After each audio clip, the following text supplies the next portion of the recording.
अल्लाह के नाम से जो बड़ा ही मेहरबान और रहम करने वाला है। पाक है वो जो ले गया एक रात अपने बंदे को प्रतिष्ठित मस्जिद हराम से दूर की उस मस्जिद तक जिसके माहौल को उसने बरकत दी है, ताकि उसे अपनी कुछ निशानियां दिखाए। वास्तव में वही है सब कुछ सुनने और देखने वाला। हमने इससे पहले मूसा को किताब दी थी और उसे बनी इसराइल के लिए मार्गदर्शन का साधन बनाया था, इस ताकीद के साथ कि मेरे सिवा किसी को अपना कार्य साधक न बनाना। तुम उन लोगों की संतान हो जिन्हें हमने नूह के साथ नौका पर सवार किया था, और नूह एक शुक्रगुजार बंदा था। फिर हमने अपनी किताब में बनी इसराइल को इस बात से भी सावधान कर दिया था कि तुम 2 बार जमीन में बड़ा उपद्रव मचाओगे और बड़ी सरकशी दिखाओगे। आखिरकार जब उनमें से पहली सरकशी का अवसर आया तो ऐ बनी इसराइल, हमने तुम्हारे मुकाबले पर अपने ऐसे बंदे उठाए जो बड़े ही शक्तिशाली थे, और वे तुम्हारे देश में घुसकर हर ओर फैल गए। ये एक वादा था जिसे पूरा होकर ही रहना था। उसके बाद हमने तुम्हें उन पर प्रभुत्व का अवसर दे दिया और तुम्हें माल और औलाद से मदद दी और तुम्हारी संख्या पहले से बढ़ा दी। देखो, तुमने भलाई की तो वो तुम्हारे अपने ही लिए भलाई थी, और बुराई की तो वो तुम्हारे अपने ही लिए बुराई सिद्ध हुई। फिर जब दूसरे वादे का समय आया तो हमने दूसरे दुश्मनों को तुम पर आच्छादित किया, ताकि वे तुम्हारे चेहरे बिगाड़ दें और मस्जिद यानी बैतुल मक़दिस में उसी तरह घुस जाएं जिस तरह पहले दुश्मन घुसे थे, और जिस चीज पर उनका हाथ पड़े उसे तबाह करके रख दें। हो सकता है कि अब तुम्हारा रब तुम पर दया करे, लेकिन अगर तुमने फिर अपनी पूर्ववत नीति दोहराई तो हम भी फिर अपनी सजा की पुनरावृत्ति करेंगे, और नेमत की नाशुक्री करने वालों के लिए हमने जहन्नम को कारागार बना रखा है। वास्तविकता ये है कि ये कुरान वो मार्ग दिखाता है जो बिल्कुल सीधा है। जो लोग इसे मानकर भले काम करने लगें, उन्हें ये शुभ सूचना देता है कि उनके लिए बड़ा बदला है, और जो लोग आखिरत को न माने उन्हें ये सूचना देता है कि उनके लिए हमने दर्दनाक अजाब तैयार कर रखा है।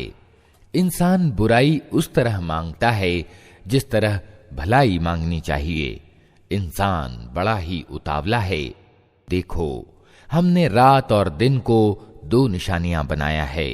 रात की निशानी को हमने प्रकाशहीन बनाया और दिन की निशानी को प्रकाश युक्त कर दिया, ताकि तुम अपने रब का अनुग्रह यानी रोजी खोज सको और महीने और वर्ष का हिसाब मालूम कर सको। इसी तरह हमने हर चीज को अलग अलग स्पष्ट करके रखा है। हर इंसान का शकुन हमने उसके अपने गले में लटका रखा है, और क़यामत के दिन हम एक लेख उसके लिए निकालेंगे जिसे वो खुली किताब की तरह पाएगा। पढ़ अपना कर्म पत्र, आज अपना हिसाब लगाने के लिए तू खुद ही काफी है। जो कोई सीधा मार्ग अपनाए उसका सीधे मार्ग को अपनाना उसके अपने ही लिए लाभकारी है, और जो पथभ्रष्ट हो उसकी पथभ्रष्टता का वबाल उसी पर है। कोई बोझ उठाने वाला दूसरे का बोझ न उठाएगा, और हम अजाब देने वाले नहीं हैं जब तक कि लोगों को सत्य और असत्य का अंतर समझाने के लिए एक संदेश वाहक न भेज दें। जब हम किसी बस्ती को विनष्ट करने का इरादा करते हैं तो उसके संपन्न लोगों को आदेश देते हैं, और वे उसमें नाफरमानियां करने लगते हैं। तब अजाब का फैसला उस बस्ती पर चस्पा हो जाता है और हम उसे तबाह करके रख देते हैं। देख लो, कितनी ही नस्लें हैं जो नूह के बाद हमारे आदेश से तबाह हुईं। तेरा रब अपने बंदों के गुनाहों से पूरी तरह परिचित है और सब कुछ देख रहा है। जो कोई इस दुनिया में जल्दी प्राप्त होने वाले लाभों का इच्छुक हो, उसे यहीं हम दे देते हैं जो कुछ भी जिसे देना चाहें, फिर उसके भाग्य में नरक लिख देते हैं जिसे वो तापेगा तिरस्कृत और दयालुता से वंचित होकर। और जो आखिरत का इच्छुक हो और उसके लिए प्रयास करे जैसा कि उसके लिए प्रयास करना चाहिए, और हो वो ईमान वाला, तो ऐसे हर व्यक्ति के प्रयास की कद्र की जाएगी। इनको भी और उनको भी, दोनों पक्ष वालों को हम दुनिया में जीने का सामान दिए जा रहे हैं। ये तेरे रब का प्रदान है और तेरे रब के प्रदान को रोकने वाला कोई नहीं है। मगर देख लो, दुनिया ही में हमने एक गिरोह को दूसरे के मुकाबले में कैसा आगे रखा है, और आखिरत में उसके दर्जे और भी अधिक होंगे और उसकी प्रतिष्ठा और भी ज्यादा बढ़ चढ़कर होगी। तू अल्लाह के साथ कोई दूसरा पूज्य न बना, नहीं तो तिरस्कृत और असहाय बैठा रह जाएगा। तेरे रब ने फैसला कर दिया है कि तुम लोग किसी की बंदगी न करो मगर सिर्फ उसकी। माँ बाप के साथ अच्छा व्यवहार करो। अगर तुम्हारे पास उनमें से कोई एक या दोनों बूढ़े होकर रहें तो उन्हें उफ तक न कहो, न उन्हें झिड़क कर जवाब दो, बल्कि उनसे आदर के साथ बात करो और नम्रता और दयालुता के साथ उनके सामने झुक कर रहो और दुआ किया करो कि पालनहार इन पर दया कर, जिस तरह इन्होंने दयालुता और करुणा के साथ मुझे बचपन में पाला था। तुम्हारा रब खूब जानता है कि तुम्हारे दिलों में क्या है। अगर तुम नेक बनकर रहो तो वो ऐसे सब लोगों के लिए माफ करने वाला है जो अपनी गलती पर सावधान होकर बंदगी की नीति की ओर पलट आए। नातेदार को उसका हक दो और मोहताज और मुसाफिर को उसका हक। फजूल खर्ची ना करो। फजूल खर्च लोग शैतान के भाई हैं और शैतान अपने रब का नाशुक्रा है। अगर उनसे अर्थात मोहताज नातेदारों, गरीबों और मुसाफिरों से तुम्हें कतराना हो, इस कारण कि अभी तुम अल्लाह की उस दयालुता को जिसके तुम उम्मीदवार हो तलाश कर रहे हो, तो उन्हें नर्म जवाब दे दो। न तो अपना हाथ गर्दन से बांधे रखो और न उसे बिल्कुल ही खुला छोड़ दो कि निंदित और बेबस बनकर रह जाओ। तेरा रब जिसके लिए चाहता है रोजी कुशादा करता है और जिसके लिए चाहता है तंग कर देता है। वो अपने बंदों के हाल की खबर रखता है और उन्हें देख रहा है। अपनी संतान को निर्धनता के डर से कत्ल ना करो। हम उन्हें भी रोजी देंगे और तुम्हें भी। वास्तव में उनका कत्ल एक बड़ी खता है। व्यभिचार के करीब न फटको, वो बहुत बुरा कर्म है और बड़ा ही बुरा रास्ता। किसी जान को ना मारो जिसे अल्लाह ने हराम किया है, सिवाय इसके कि हक और इंसाफ को यही अपेक्षित हो, और जिसका कत्ल जुल्म के साथ किया गया हो उसके वली को हमने किसास की मांग का हक दिया है। अतः चाहिए कि वो कत्ल में सीमा से आगे न बढ़े, उसकी सहायता की जाएगी। अनाथ के माल के पास न फटको सिवाय उत्तम रीति के, यहां तक कि वो अपनी जवानी को पहुंच जाए। प्रतिज्ञा का अनुपालन करो। बेशक प्रतिज्ञा के विषय में तुम्हें जवाब देना होगा। पैमाने से दो तो पूरा भर कर दो और तौलो तो ठीक तराजू से तौलो।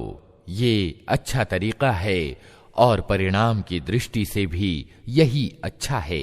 किसी ऐसी चीज के पीछे न लगो जिसका तुम्हें ज्ञान न हो। यकीनन आंख, कान और दिल सभी के विषय में पूछा जाएगा। जमीन में अकड़ कर न चलो। तुम न जमीन को फाड़ सकते हो न पहाड़ों की ऊंचाई को पहुंच सकते हो। इनमें से हर एक का बुरा पहलू तेरे रब की दृष्टि में अप्रिय है। ये वे तत्वदर्शिता की बातें हैं जिनकी तेरे रब ने तुझ पर वही की है। और देख, अल्लाह के साथ कोई दूसरा पूज्य न बना बैठ, नहीं तो तू जहन्नम में डाल दिया जाएगा, निंदित और हर भलाई से वंचित होकर। कैसी आश्चर्य की बात है कि तुम्हारे रब ने तुम्हें तो बेटे देने की कृपा की और खुद अपने लिए फरिश्तों को बेटियां बना लिया। बड़ी झूठी बात है जो तुम लोग जबानों से निकालते हो। हमने इस कुरान में तरह तरह से लोगों को समझाया कि होश में आएं, मगर वे सत्य से और ज्यादा दूर ही भागे जा रहे हैं। ऐ नबी, इनसे कहो कि अगर अल्लाह के साथ दूसरे पूज्य भी होते, जैसा कि ये लोग कहते हैं, तो वे सिंहासन के स्वामी के स्थान को पहुंचने की जरूर कोशिश करते। पाक है वो और बहुत उच्च है उन बातों से जो ये लोग कह रहे हैं। उसकी पाकी तो सातों आसमान और जमीन और वे सारी चीजें बयान कर रही हैं जो आसमान और जमीन में हैं। कोई चीज ऐसी नहीं जो उसकी प्रशंसा के साथ उसकी तस्बीह यानी पाकी बयान न कर रही हो, मगर तुम उनकी तस्बीह समझते नहीं हो।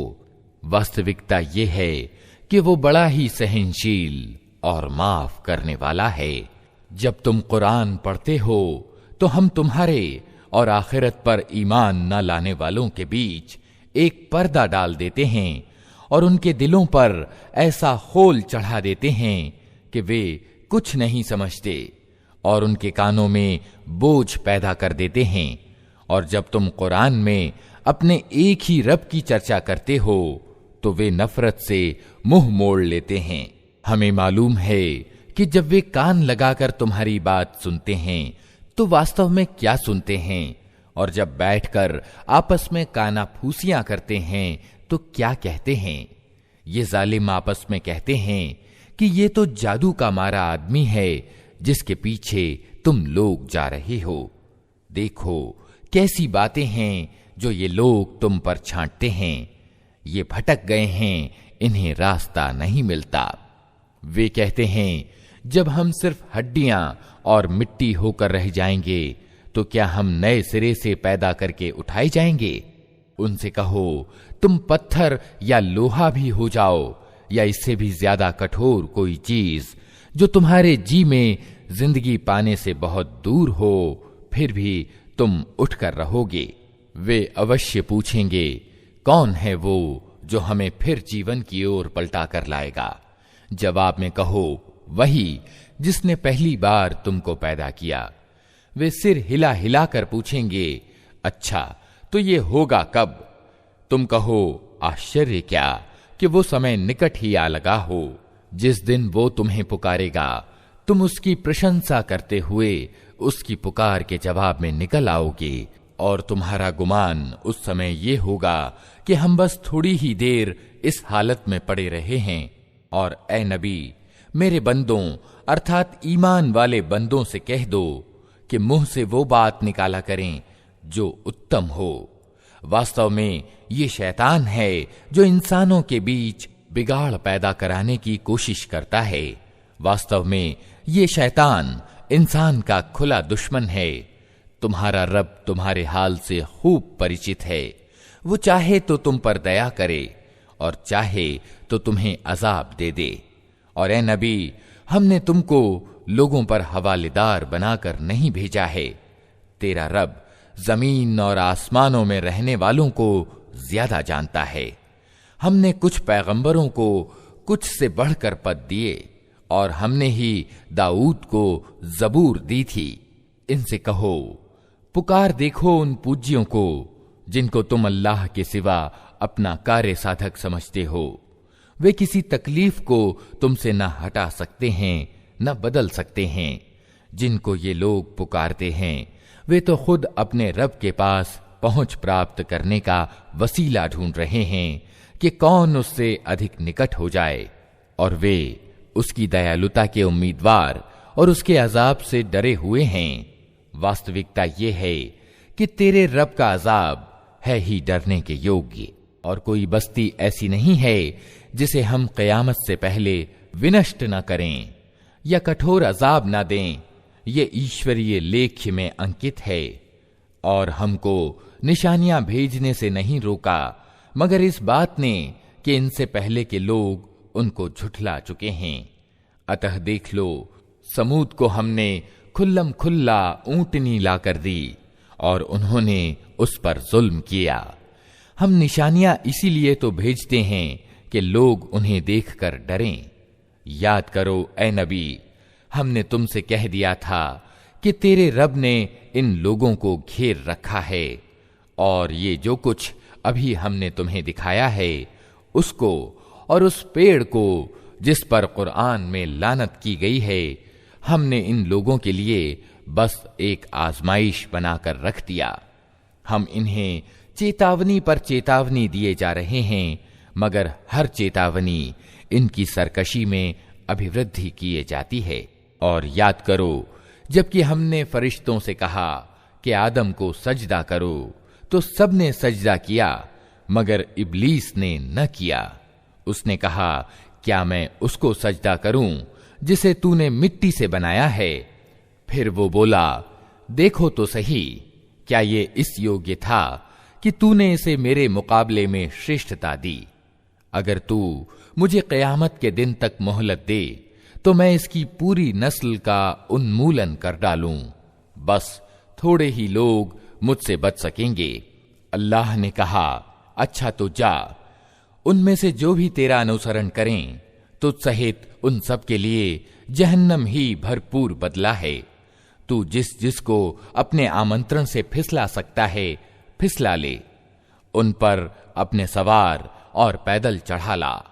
धन और संतान में उनके साथ साझा लगा और उनको वादे के जाल में फांस, और शैतान के वादे एक धोखे के सिवा और कुछ भी नहीं। यकीनन मेरे बंदों पर तुझे कोई प्रभुत्व प्राप्त न होगा और भरोसे के लिए तेरा रब काफी है। तुम्हारा वास्तविक रब तो वो है जो समुद्र में तुम्हारी नौका चलाता है ताकि तुम उसका अनुग्रह यानी रोजी तलाश करो। वास्तव में वो तुम्हारे हाल पर बड़ा ही मेहरबान है। जब समुद्र में तुम पर मुसीबत आती है तो उस एक के सिवा दूसरे जिन जिन को तुम पुकारा करते हो वे सब गुम हो जाते हैं, मगर जब वो तुमको बचाकर सूखी जमीन पर पहुंचा देता है तो तुम उससे मुंह मोड़ जाते हो। इंसान वास्तव में बड़ा कृतघ्न है। अच्छा, तो क्या तुम इस बात से बिल्कुल निश्चिंत हो कि अल्लाह कभी सूखी जमीन पर ही तुमको जमीन में धंसा दे, या तुम पर पथराव करने वाली आंधी भेज दे और तुम उससे बचाने वाला कोई मददगार न पाओ? और क्या तुमको इसकी शंका नहीं कि अल्लाह फिर किसी समय समुद्र में तुमको ले जाए और तुम्हारी कृतज्ञता के बदले तुम पर प्रचंड तूफानी हवा भेजकर तुम्हें डुबो दे और तुमको ऐसा कोई न मिले जो उससे तुम्हारे इस परिणाम के बारे में पूछ गछ कर सके? ये तो हमारी कृपा है कि हमने आदम की संतान को श्रेष्ठता दी और उन्हें खुशकी और तरी में सवारियां प्रदान की और उनको पाक चीजों से रोजी दी और अपने बहुत से पैदा किए हुओं पर स्पष्ट श्रेष्ठता प्रदान की। फिर ध्यान में लाओ वो दिन जबकि हम इंसान के हर गिरोह को उसके नेता के साथ बुलाएंगे। उस समय जिन लोगों को उनका कर्म पत्र सीधे हाथ में दिया गया वो अपना कारनामा पढ़ेंगे और उन पर कण भर जुल्म न होगा, और जो इस दुनिया में अंधा बनकर रहा वो आखिरत में भी अंधा ही रहेगा, बल्कि रास्ता पाने में अंधे से ज्यादा नाकाम। ऐ नबी, इन लोगों ने इस कोशिश में कोई कमी नहीं उठा रखी कि तुम्हें फितने में डालकर उस वही से फेर दें जो हमने तुम्हारी ओर भेजी हैं, ताकि तुम हमारे नाम पर अपनी ओर से कोई बात घड़ो। अगर तुम ऐसा करते तो वे जरूर तुम्हें अपना दोस्त बना लेते, और दूर न था कि अगर हम तुम्हें मजबूत न रखते तो तुम उनकी ओर कुछ न कुछ झुक जाते। लेकिन अगर तुम ऐसा करते तो हम तुम्हें दुनिया में भी दोहरे अजाब का मजा चखाते और आखिरत में भी दोहरे अजाब का। फिर हमारे मुकाबले में तुम कोई मददगार न पाते। और ये लोग इस बात पर भी तुले रहे हैं कि तुम्हारे कदम इस भूभाग से उखाड़ दें और तुम्हें यहां से निकाल बाहर करें। लेकिन अगर ये ऐसा करेंगे तो तुम्हारे बाद ये खुद यहां कुछ ज्यादा देर न ठहर सकेंगे। ये हमारी निश्चित कार्य प्रणाली है जिसे उन सब रसूलों के मामले में हमने बरता है जिन्हें तुमसे पहले हमने भेजा था, और हमारी कार्य प्रणाली में तुम कोई परिवर्तन ना पाओगे। नमाज कायम करो सूरज ढलने से लेकर रात के अंधेरे तक, और फज्र के कुरान को भी आवश्यक ठहराओ, क्योंकि फज्र का कुरान साक्षात होता है। और रात को तहज्जुद पढ़ो, ये तुम्हारे लिए उसके अतिरिक्त यानी नफल है। दूर नहीं कि तुम्हारा रब तुम्हें प्रशंसा योग्य स्थान पर पदासीन कर दे। और दुआ करो कि पालनहार मुझको जहां भी तू ले जा सच्चाई के साथ ले जा, और जहां से भी निकाल सच्चाई के साथ निकाल, और अपनी ओर से एक सत्ता एवं अधिकार को मेरा सहायक बना दे। और घोषणा कर दो कि सत्य आ गया और असत्य मिट गया। असत्य तो मिटने ही वाला है।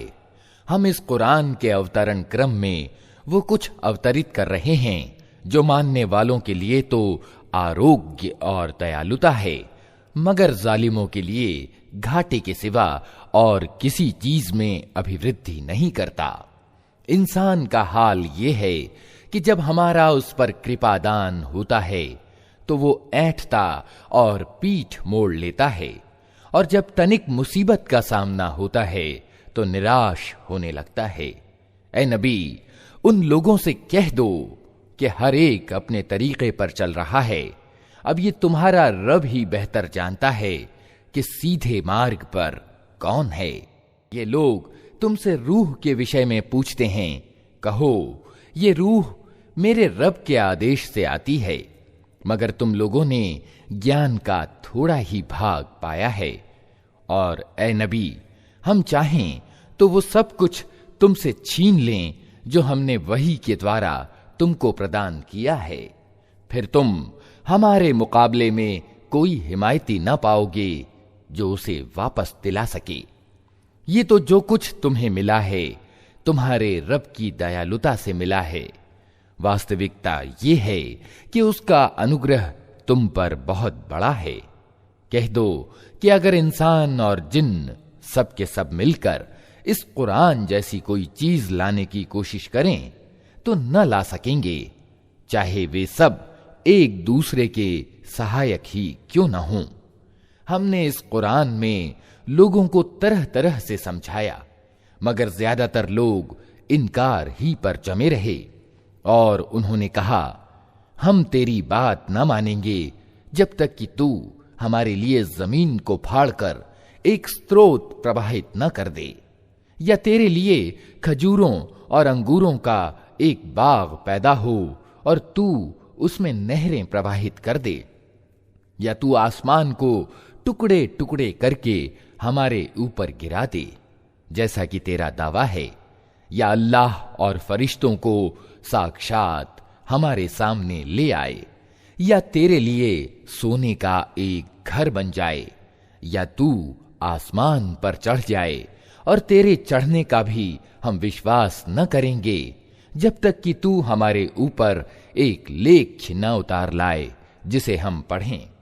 ऐ नबी, उनसे कहो, पाक है मेरा पालनहार, क्या मैं एक संदेश लाने वाले इंसान के सिवा और भी कुछ हूं? लोगों के सामने जब कभी मार्गदर्शन आया तो उसे मानने से उनको किसी चीज ने नहीं रोका सिवाय उनके इसी कथन ने कि क्या अल्लाह ने इंसान को पैगंबर बनाकर भेज दिया। उनसे कहो, अगर जमीन में फरिश्ते इत्मीनान से चल फिर रहे होते तो हम जरूर आसमान से किसी फरिश्ते ही को उनके लिए पैगंबर बनाकर भेजते। ऐ नबी, उनसे कह दो कि मेरे और तुम्हारे बीच बस एक अल्लाह की गवाही काफी है वो अपने बंदों के हाल से आगाह है और सब कुछ देख रहा है। जिसको अल्लाह मार्ग दिखाए वही मार्ग पाने वाला है, और जिसे वो गुमराही में डाल दे तो उसके सिवा ऐसे लोगों के लिए तू कोई हामी और मददगार नहीं पा सकता। उन लोगों को हम क़यामत के दिन औंधे मुंह खींच लाएंगे, अंधे, गूंगे और बहरे। उनका ठिकाना जहन्नम है। जब कभी उसकी आग धीमी होने लगेगी हम उसे और भड़का देंगे। ये बदला है उनके इस कर्म का कि उन्होंने हमारी आयतों का इनकार किया और कहा, क्या जब हम सिर्फ हड्डियां और मिट्टी होकर रह जाएंगे तो नए सिरे से हमको पैदा करके उठा खड़ा किया जाएगा? क्या उनको ये न सूझा कि जिस अल्लाह ने धरती और आकाशों को पैदा किया है वो इन जैसों को पैदा करने की जरूर सामर्थ्य रखता है। उसने मौत के बाद इनके उठाए जाने के लिए एक समय निश्चित कर रखा है जिसका आना निश्चित है, मगर जालिमों को आग्रह है कि वे उसका इनकार ही करेंगे। ऐ नबी, उनसे कहो, अगर कहीं मेरे रब की दयालुता के खजाने तुम्हारे अधिकार में होते तो तुम खर्च हो जाने की आशंका से जरूर उनको रोक रखते। वास्तव में इंसान बड़ा तंग दिल है। हमने मूसा को 9 निशानियां प्रदान की थीं जो स्पष्ट रूप से दिखाई दे रही थीं। अब ये तुम खुद बनी इस्राइल से पूछ लो कि जब मूसा उनके यहां आए तो फिरौन ने यही कहा था ना कि ऐ मूसा, मैं समझता हूं कि तू जरूर जादू का मारा हुआ एक आदमी है। मूसा ने इसके जवाब में कहा, तू खूब जानता है कि ये सूझबूझ बढ़ाने वाली निशानियां जमीन और आसमानों के रब के सिवा किसी ने नहीं उतारी हैं, और मैं समझता हूं कि ऐ फिरौन, तू जरूर ही शामत का मारा हुआ एक व्यक्ति है। आखिरकार फिरौन ने इरादा किया कि मूसा और बनी इस्राइल को जमीन से उखाड़ फेंके, मगर हमने उसको और उसके साथियों को इकट्ठा डुबो दिया। और उसके बाद बनी इस्राइल से कहा कि अब तुम जमीन में बसो, फिर जब आखिरत के वादे का समय आ पूरा होगा तो हम तुम सबको एक साथ ला हाजिर करेंगे।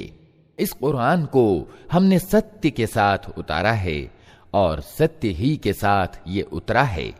और ए नबी, तुम्हें हमने इसके सिवा और किसी काम के लिए नहीं भेजा कि जो मान ले उसे खुशखबरी दे दो और जो न माने उसे सावधान कर दो। और इस कुरान को हमने थोड़ा थोड़ा करके उतारा है ताकि तुम ठहर ठहर कर इसे लोगों को सुनाओ, और इसे हमने अवसर अवसर से क्रमशः उतारा है। ए नबी, इन लोगों से कह दो कि तुम इसे मानो या न मानो। जिन लोगों को इससे पहले ज्ञान दिया गया है उन्हें जब ये सुनाया जाता है तो वे मुंह के बल सजदे में गिर जाते हैं और पुकार उठते हैं, पाक है हमारा रब, उसका वादा तो पूरा होना ही था। और वे मुंह के बल रोते हुए गिर जाते हैं और इसे सुनकर उनकी विनम्रता और बढ़ जाती है। ए नबी, इनसे कहो, अल्लाह कहकर पुकारो या रहमान कहकर, जिस नाम से भी पुकारो उसके लिए सब अच्छे ही नाम हैं। और अपनी नमाज ना बहुत ज्यादा ऊंची आवाज से पढ़ो और ना बहुत दबी आवाज से। इन दोनों के बीच औसत दर्जे का लहजा अपनाओ और कहो, प्रशंसा है उस अल्लाह के लिए जिसने ना किसी को बेटा बनाया, न कोई शासन ही में उसका साझीदार है, और न वो बेबस है कि कोई उसका हिमायती हो। और उसकी बड़ाई बयान करो, उच्च कोटि की बड़ाई, अल्लाह के नाम से जो बड़ा ही मेहरबान और रहम करने वाला है। प्रशंसा अल्लाह के लिए है जिसने अपने बंदे पर ये किताब उतारी और इसमें कोई टेढ़ न रखी, ठीक ठीक सीधी बात कहने वाली किताब, ताकि वो लोगों को अल्लाह के कठोर अजाब से सावधान कर दे और ईमान लाकर अच्छे कर्म करने वालों को खुशखबरी दे दे कि उनके लिए अच्छा बदला है जिसमें वे हमेशा रहेंगे, और उन लोगों को डरा दे जो कहते हैं कि अल्लाह ने किसी को बेटा बनाया है। इस बात का न उन्हें कोई ज्ञान है और न उनके बाप दादा को था। बड़ी बात है जो उनके मुंह से निकलती है, वे केवल झूठ बकते हैं। अच्छा, तो ऐ नबी, शायद तुम इनके पीछे गम के मारे अपनी जान खो देने वाले हो अगर ये उस शिक्षा पर ईमान न लाए। वाकया ये है कि ये जो कुछ सरो सामान भी जमीन पर है, इसको हमने जमीन की शोभा बनाया है ताकि इन लोगों को आजमाएं कि इनमें कौन अच्छा कर्म करने वाला है।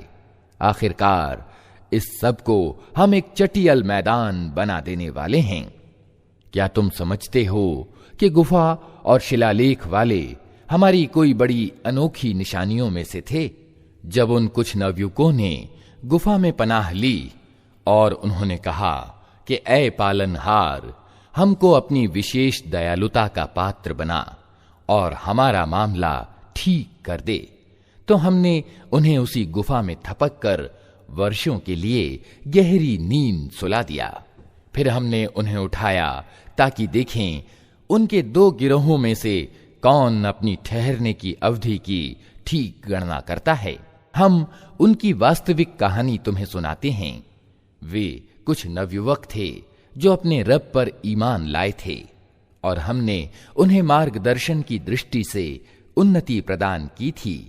हमने उनके दिल उस समय मजबूत कर दिए जब वे उठे और उन्होंने ये घोषणा कर दी कि हमारा रब तो बस वही है जो आसमानों और जमीन का रब है। हम उसे छोड़कर किसी दूसरे पूज्य को न पुकारेंगे। अगर हम ऐसा करें तो बिल्कुल अनुचित बात करेंगे। फिर उन्होंने आपस में एक दूसरे से कहा, ये हमारी कौम तो जगत के स्वामी को छोड़कर दूसरे ईश बना बैठी है। ये लोग उनके पूज्य होने पर कोई स्पष्ट प्रमाण क्यों नहीं लाते? आखिर उस व्यक्ति से बड़ा जालिम कौन हो सकता है जो अल्लाह पर झूठ बांधे? अब जबकि तुम उनसे और अल्लाह के अतिरिक्त उनके इष्ट पूज्यों से संबंध काट चुके हो, तो चलो अब अमुक गुफा में चलकर पनाह लो। तुम्हारा रब तुम पर अपनी दयालुता का दामन फैलाएगा और तुम्हारे काम के लिए साधन जुटा देगा। तुम उन्हें गुफा में देखते तो तुम्हें यूं दिखाई देता कि सूरज जब निकलता है तो उनकी गुफा को छोड़कर दाहिनी ओर चढ़ जाता है, और जब डूबता है तो उनसे बचकर बाईं ओर उतर जाता है। और वे हैं कि गुफा के भीतर एक विस्तृत स्थान में पड़े हैं। ये अल्लाह की निशानियों में से एक है। जिसको अल्लाह मार्ग दिखाए वही मार्ग पाने वाला है, और जिसे अल्लाह भटका दे उसके लिए तुम कोई मार्गदर्शक अभिभावक नहीं पा सकते। तुम उन्हें देखकर ये समझते हो कि वे जाग रहे हैं, हालांकि वे सो रहे थे। हम उन्हें दाएं बाएं करवट दिलवाते रहते थे, और उनका कुत्ता गुफा के दहाने पर हाथ फैलाए बैठा था। अगर तुम कहीं झांक कर उन्हें देखते तो उल्टे पांव भाग खड़े होते, और तुम उनको देखकर भयभीत हो जाते। और इसी अनोखे चमत्कार से हमने उन्हें उठा बिठाया ताकि तनिक आपस में पूछ गछ करें। उनमें से एक ने पूछा, कहो कितनी देर इस हाल में रहे? दूसरों ने कहा, शायद दिन भर या उससे कुछ कम रहे होंगे। फिर वे बोले, अल्लाह ही बेहतर जानता है कि हमारा कितना समय इस हालत में बीता। चलो अब अपने में से किसी को चांदी का ये सिक्का देकर शहर भेजें, और वो देखे कि सबसे अच्छा भोजन कहाँ मिलता है। वहां से वो कुछ खाने के लिए लाए, और चाहिए कि जरा होशियारी से काम करे। ऐसा न हो कि वो किसी को हमारे यहां पर होने की सूचना दे बैठे। अगर कहीं उन लोगों का हाथ हम पर पड़ गया तो बस पथराव करके मार ही डालेंगे, या फिर जबरदस्ती हमें अपने पंथ में वापस ले जाएंगे, और ऐसा हुआ तो हम कभी सफल न हो सकेंगे। इस तरह हमने शहर वालों को उनके हाल की खबर कर दी ताकि लोग जान लें कि अल्लाह का वादा सच्चा है और ये कि क़यामत की घड़ी बेशक आकर रहेगी। मगर जरा सोचो कि जब सोचने की असल बात ये थी, उस समय वे आपस में इस बात पर झगड़ रहे थे कि इन गुफा वालों के साथ क्या किया जाए। कुछ लोगों ने कहा, इन पर एक दीवार चुन दो, इनका रब ही इनके मामले को बेहतर जानता है। मगर जो लोग उनके मामलों पर प्रभावी थे, उन्होंने कहा, हम तो इन पर एक उपासना गृह बनाएंगे। कुछ लोग कहेंगे कि वे 3 थे और चौथा उनका कुत्ता था, और कुछ दूसरे कह देंगे कि 5 थे और छठा उनका कुत्ता था। ये सब बेतुकी हाँकते हैं।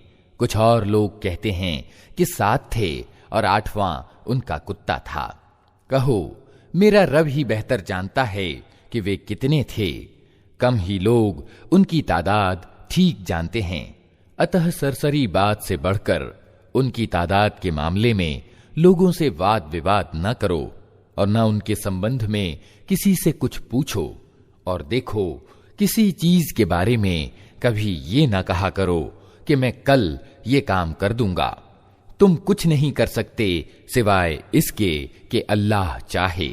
अगर भूले से ऐसी बात मुंह से निकल जाए तो तुरंत अपने रब को याद करो और कहो, उम्मीद है कि मेरा रब इस मामले में सच्चाई से निकटतम बात की ओर मेरा मार्गदर्शन करेगा।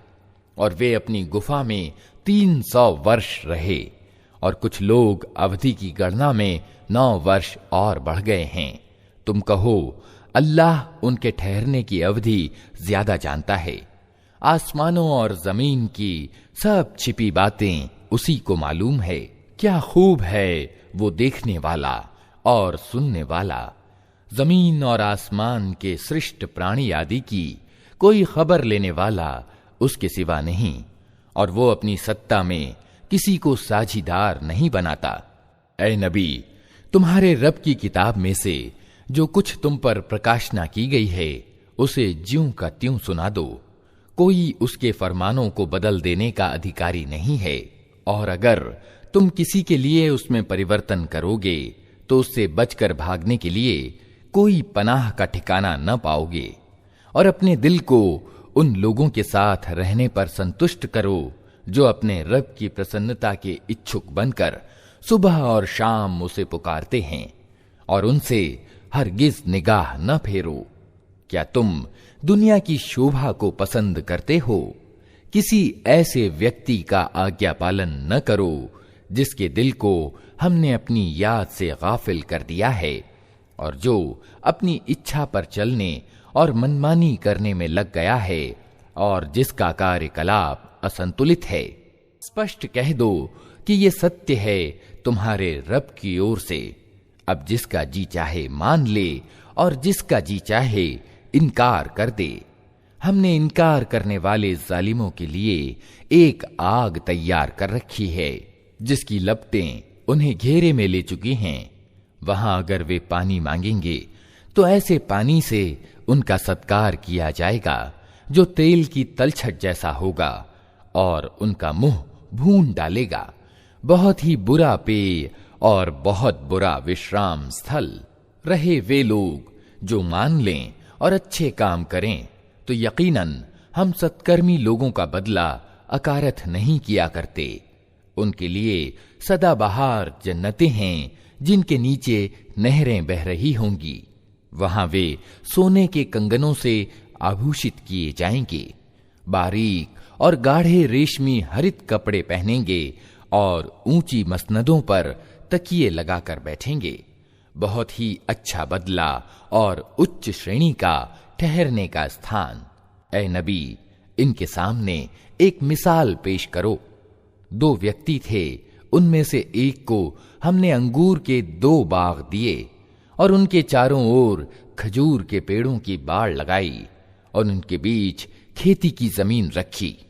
दोनों बाग खूब फले फूले और फलित होने में उन्होंने तनिक सी कमी भी न छोड़ी। उन बागों के अंदर हमने एक नहर प्रवाहित कर दी और उसे खूब लाभ प्राप्त हुआ। ये कुछ पाकर एक दिन वो अपने पड़ोसी से बात करते हुए बोला, मैं तुझसे ज्यादा धनवान हूं और तुझसे अधिक व्यक्तियों की शक्ति मुझे प्राप्त है। फिर उसने अपने बाग में प्रवेश किया और खुद अपने हक में जालिम बनकर कहने लगा, मैं नहीं समझता कि ये धन कभी नष्ट हो जाएगा और मुझे आशा नहीं कि क़यामत की घड़ी कभी आएगी। फिर भी अगर कभी मुझे अपने रब के पास पलटाया भी गया तो जरूर इससे भी ज्यादा शानदार जगह पाऊंगा। उसके पड़ोसी ने बातचीत करते हुए उससे कहा, क्या तू कुफ्र यानी इनकार करता है उस सत्ता से जिसने तुझे मिट्टी से और फिर वीर्य से पैदा किया और तुझे एक पूरा आदमी बनाकर खड़ा किया?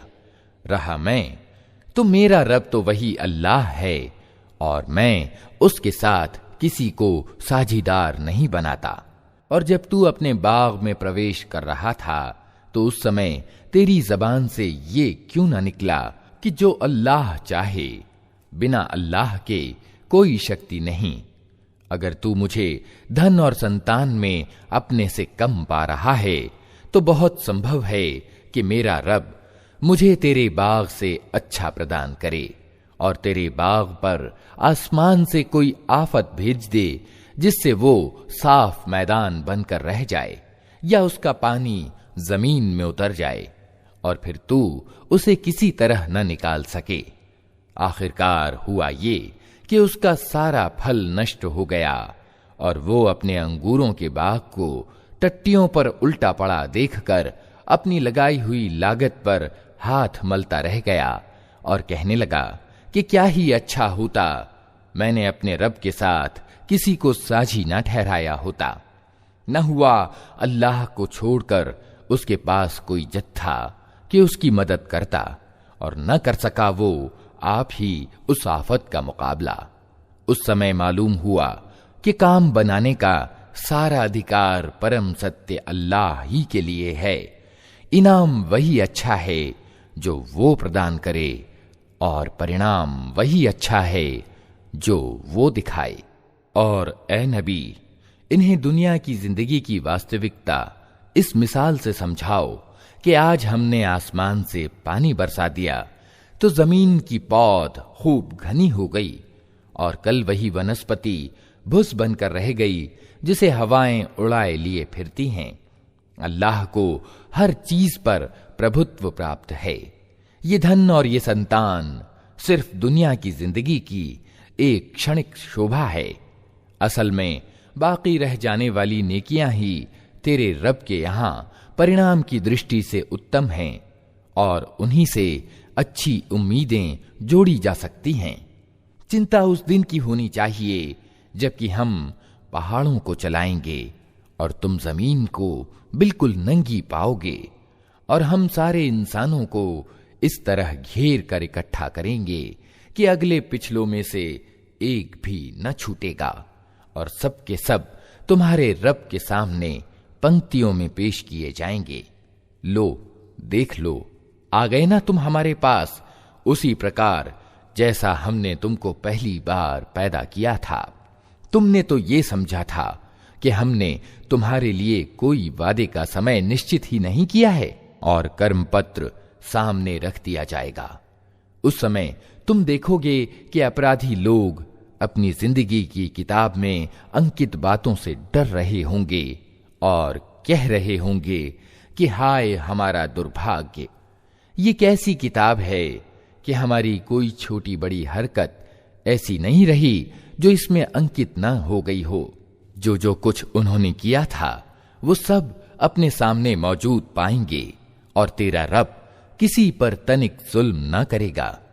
याद करो जब हमने फरिश्तों से कहा कि आदम को सजदा करो तो उन्होंने सजदा किया मगर इब्लीस ने न किया। वो जिन्नों में से था इसलिए अपने रब के आदेश का उल्लंघन किया। अब क्या तुम मुझे छोड़कर उसको और उसकी संतति को अपना संरक्षक बनाते हो, हालांकि वे तुम्हारे शत्रु हैं। बड़ा ही बुरा विकल्प है जिसे जालिम लोग अपना रहे हैं। मैंने आसमान और जमीन पैदा करते समय उनको नहीं बुलाया था और न खुद उनको बनाने में उन्हें शरीक किया था। मेरा काम ये नहीं है कि गुमराह करने वालों को अपना सहायक बनाया करूं। फिर क्या करेंगे ये लोग उस दिन जबकि इनका रब इनसे कहेगा कि पुकारो अब उन हस्तियों को जिन्हें तुम मेरा साझीदार समझ बैठे थे। ये उनको पुकारेंगे मगर वे इनकी सहायता को न आएंगे और हम इनके बीच एक ही विनाश का सामूहिक गढ़ा तैयार कर देंगे।